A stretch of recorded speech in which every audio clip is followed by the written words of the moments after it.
Okay, so today we're going to talk about the way she gaslights you and you don't even know it. And those are very commonplace expressions, but based upon the context, what it will tell you is that she is trying to put the blame on you for something that she does wrong. Okay, so I'm going to give you 5 different gaslight that she does, and I'll tell you why it is a gaslight. All right, and I'll use examples just to anchor the idea that you're not crazy. And I'll tell you also where it's coming from. Okay, so the first one is you're insecure. Why is it a gaslight? And I'll tell you, it's going to be fun, right? Why is insecurity? Insecurity is when you don't trust your own center. You don't trust your own value judgment, your value framework, your value matrix.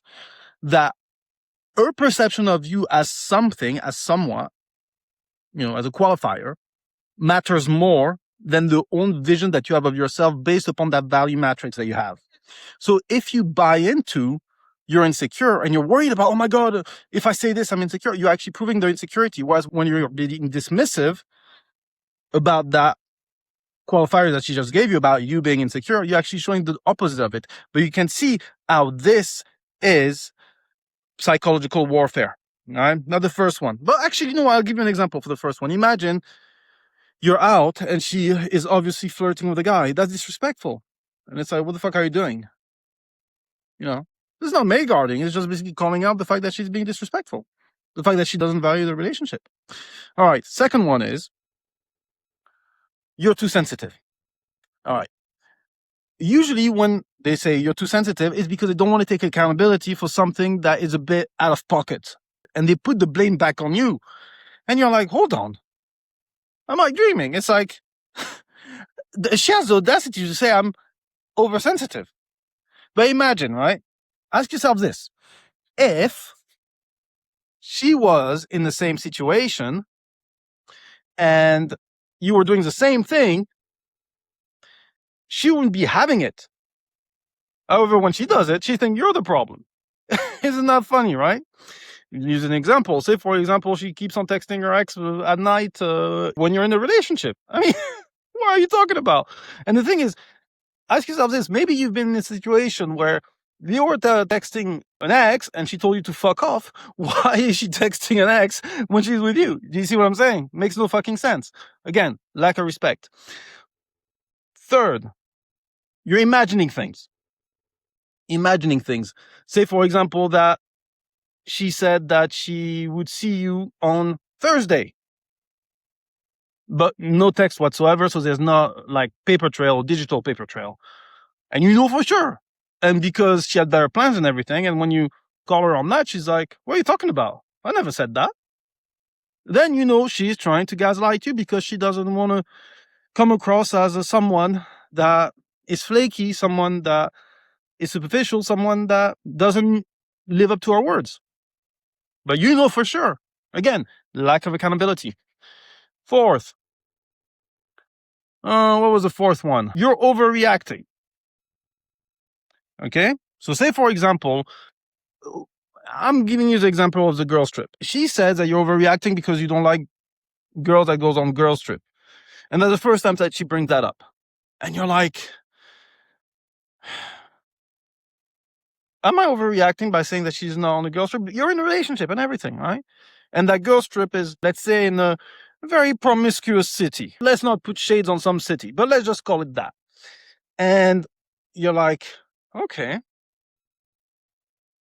am I overreacting? Because you're trying to rationalize. You're thinking, because you coming from a good faith perspective, you're like, I want to be fair, etc. But the thing is, you don't realize the other person on the other end doesn't want to be fair. She want to cake and eat it. So when you're trying to rationalize what you feel viscerally is wrong, it's not that you're insecure. It's not that you're overreacting. It's not that you're being too sensitive or anything.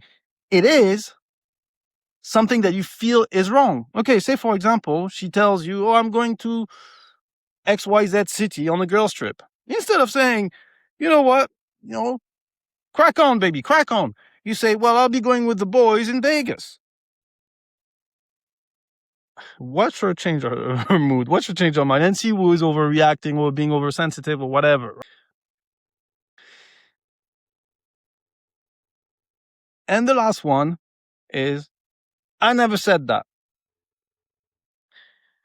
Say, for example, that she said something that would put her in a position that she owes you something in return. And usually women don't like to owe shit to you. So, you remind her of saying, but didn't you say this that time? And you know for sure she did. You know for sure she did. But she'll make you believe that you didn't. Anyway, again, lack of accountability. So where is all that coming from? Gaslighting is usually part of, and I hate using that word because it's being overused, the narcissistic handbook. It's they don't want to admit fault and they want to put back what you feel is wrong because you're coming from a good faith and she's coming from a bad faith, and then make you wonder why the fuck you said that. And that's a control mechanism. And if you want to avoid her doing that, because when push comes to shove, women will do that, you have to nip it in the bud straight up. Basically, the moment that she realizes that you can't be gaslit, either she'll bounce because she'll be like, oh, I need a controllable naive boy. Or she's going to say, okay, now I can respect that guy because he's not being gaslit, because he calls my bullshit. But in order for you to call her bullshit, you need to have a strong center. And if you feel like you're lacking that strong center, you feel like you're lacking that value matrix, check my course, Masculine Meta, because it tells you and it teaches you and it builds you up so that you don't fall into those traps. The thing is, with women that gaslight you, what happens is you can't keep them all of them. Some of them is just misguided. Some of them is pure nefarious energy. And you can only know which one it is when you stand your fucking ground. That's it. Because at the end of the day, it's not like they're good girls or they're bad girls. It's about, are they girls on your program or not? On this one, I'll see you next time. And don't forget to like and subscribe or comment with whatever you want to say. That helps with the algorithm.